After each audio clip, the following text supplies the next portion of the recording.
के स्वामी, सर्व सिद्धियां देने वाले आदिनाथ के स्वामी। ओम ह्रीं हरिं आदिस्वराय नमः निरंतर हो, मेरा अंतिम मरण समाधि तेरे दर पर हो। तेरी छत्र छाया भगवन मेरे सिर पर हो, मेरा अंतिम मरण समाधि तेरे दर पर हो। जीव जीवं दवं जीववसेन जेमिनी दृढं, देवीन्द्रवृन्दवन्दं वन्दे तं सदा शिरसा। देवदेव चिंतन श्री पार्श्वनाथ भगवान की, मुन्नई पार्श्वनाथ भगवान की, वर्धमान शासन श्री महावीर भगवान की, आचार्य श्री विराट सागर जी महाराज की, आचार्य श्री विभो सागर जी महाराज की, आचार्य श्री माता जी की।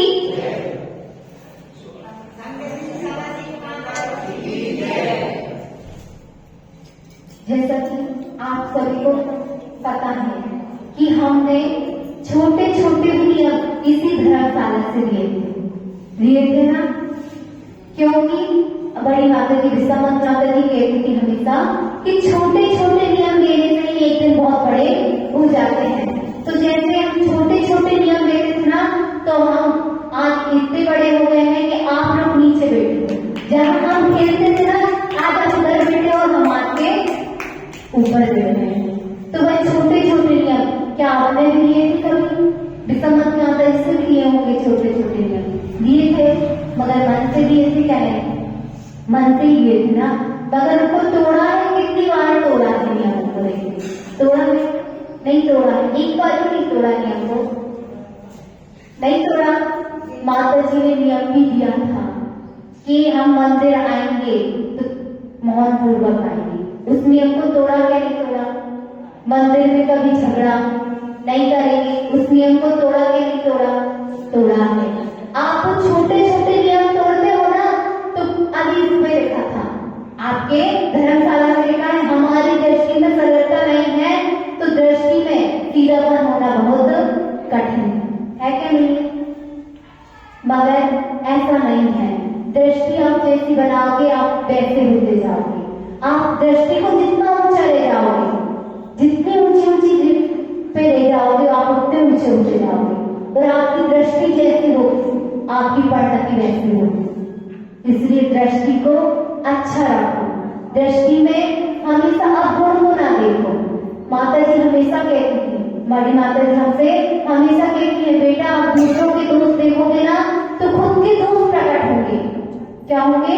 इसलिए आप दूसरों के दोष मत देखा करो। मगर संसारी आंखें क्या करें, दूसरों के दोष दिख ही जाते हैं। इसलिए हमेशा यही फुर्सत करो कि दूसरों के दोष ना देखें।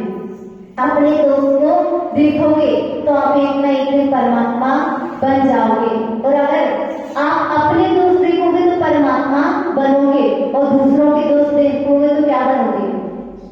दूसरों के दोस्त देखोगे तो एक न एक दिन राक्षस बन जाओगे। इसलिए दूसरों के दोस्त नहीं देखो, अपने दोस्तों को देखोगे तो परमात्मा बन जाओगे। तो एक दिन की बात है, भरत चक्रवर्ती राजसभा में विराजमान था और जिज्ञासा चल रही थी। तो एक जिज्ञासु ने आके चक्रवर्ती से पूछा कि आपकी तो 96,000 रानियां हैं और हमारी तो सिर्फ एक ही पत्नी है, मगर आप तब भी इतने सुखी कैसे रह सकते हो? जब आपकी तो 96,000 रानियां हैं और हमारी सिर्फ एक रानी है, तो हम दुखी है मगर आप इतने सुखी कैसे दिख रहे हो? तो राजा चक्रवर्ती ने क्या बोला? चक्रवर्ती ने बोला, इसका उत्तर मैं आज नहीं दूंगा आपको, कल दूंगा इसका उत्तर। तो है जिज्ञासु थोड़ा सा खेद खिन्न हुआ और वह कहता, क्यों राजन, आज आप हमको इसका उत्तर क्यों नहीं दे रहे हो? तब राजन ने बोला कि आपको हमारे रणवास यानी आपको हमारे पूरे राजमहल का परिक्रमा लगा के आना है। तो वह जिज्ञासु खुश हो गया कि ऐसा सौभाग्य तो बहुत कम मिलता है कि पूरे राजमहल में हमको आज घूमने का मौका मिल रहा है। अब जिज्ञासु खुश हुआ तो राजा ने कहा, चक्रवर्ती ने कहा कि आपको एक शर्त है। तो वह थोड़ा सा फिर दुखी होता है, क्या इनकी शर्त क्या होगी? तो वह चक्रवर्ती बोलता है राजा जिज्ञासु से, क्या आपको आपके हाथ में एक घी का तेल का दिया रखना है और वह दिया का तेल एक बूंद भी नीचे नहीं गिरना चाहिए और ना उसकी जोत बुझनी चाहिए। अब है और एक हाथ में आपको क्या रखनी है? तलवार, और तलवार के ऊपर आपको दृष्टि रखनी है। अब वह एक हाथ से तो दीपक पकड़ता है और एक हाथ से तलवार, और जैसे ही पूरे रणवास में उसने भ्रमण चालू किया तो आगे पीछे उसके क्या लगा दिए चारों तरफ पहरेदार कि उसको देखो कहीं कहीं मायाचारी ना कर दे, क्योंकि मायाचारी करना आजकल के हर इंसान का कार्य हो गया है। तो उस चक्रवर्ती ने क्या लगा दिए उसके आगे पीछे 4 पहरेदार। अब जैसे ही अगर रणवास में तो गया और पूरे रणवास का उसने परिक्रमा तो लगाया, अब मगर उसकी दृष्टि कहाँ थी? एक दिए के ऊपर और तलवार के ऊपर।